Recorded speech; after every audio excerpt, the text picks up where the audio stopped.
Illegal routes ang AUV na ito kaninang madaling araw sa parking area ng isang mall sa Mabalacat, Pampanga. Tumambad sa kanila ang mga sakong ito na nakasiksik sa likuran ng sasakyan. May nakasulat sa mga sako na refined sugar at nang buksan, mga tea bags ang laman na may Chinese markings. Pero sa loob, nakalagay ang mga pakete ng hinihinalang shabu. Usually yung modus operandi, this is normal yan. So, marami na tayong nakuha ngayon ng modus operandi. Sometimes sa kalsada, no?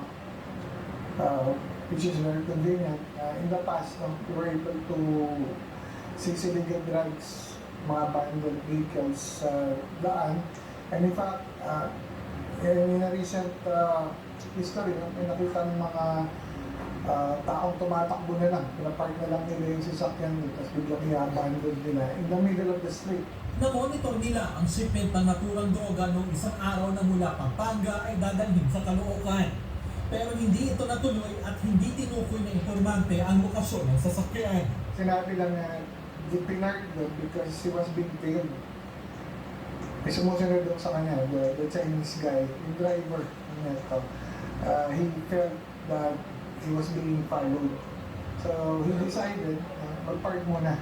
So actually that was a perfect scenario for us kasi hindi kami mahirapang mag-tail. Natanggap ng NBI ang tawag ng pamunuan ng mall para inspeksyonin ang sasakyan dahil 6 na araw na umano itong iniwan sa parking area.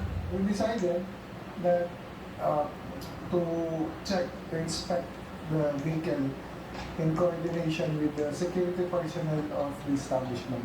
It turns out that there were sacks and boxes. No? They were containing white crystalline substance. Nasa 200 pakete ng hinihinalang shabu ang nabawi na tinatayang nasa 1.4 bilyong piso ang halaga. Iniimbestigahan pa kung saan ito nanggaling. Nico Bawa, ABS-CBN News.